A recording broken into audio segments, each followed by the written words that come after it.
Hi, Dr. Paul here. So another question I got when people are asking me questions is what works better with depression, anxiety, medications, or therapy? Well, again, it really depends on the situation. So therapy can really help if there's identifiable problems, where you have problems with coping skills, you're dealing with, just trauma in your life, divorce, trauma and just really stressful things. So if it's really situational, then definitely therapy can help. The studies show that a combination of therapy and medications works best. It depends on the person though, because sometimes it's just medications are needed. So if it's an example would be if someone who's suffered with these conditions since, let's say, early life or puberty, or, so if we see an onset like with hormonal changes and let's say the person has a good childhood overall. Now, again, if the person has a bad childhood or traumatic childhood, okay, well, therapy can help that. If, abusive household or whatever, that can be definitely helped out with therapy, which can even be PTSD with people with really bad upbringing and backgrounds. So that definitely, if you have trauma, therapy can help that. The best type of therapy we see with trauma is EMDR, which is a specialized type of therapy that you have to see a therapist who is trained to do that type of therapy. It's very effective for PTSD and trauma.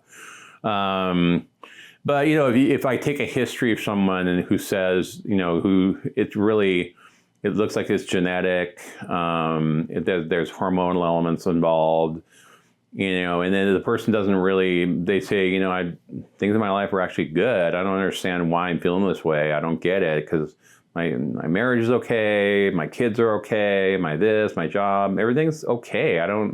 There's nothing in my life I can identify that, well, again, sometimes it's not, you can't always identify it because what if it's chemical? What if you can't help it?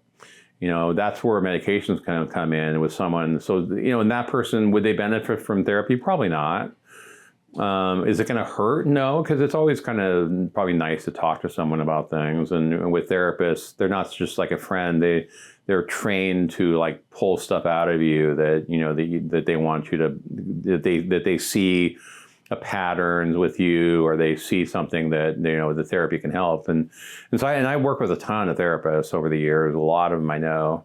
I work with some in my same building here I work with. So I'm a believer in therapy when it's needed, but me being a medication guy, I'm probably kind of biased towards medication because I've seen that some people who've been going to therapy for years and come and see me, and they said they made a little bit of progress here and there, but they're kind of stuck. And then this kind of the same old with the therapist, and they're not really getting anywhere else. And then they see another therapist, and they see another one. They bounce around, and then they finally come and see me, and then within a couple of visits, 2 or 3 visits, boom, they're better. And then they were thinking, why didn't I do this sooner? I just thought therapy would be enough. And then in that situation, no, they need medications.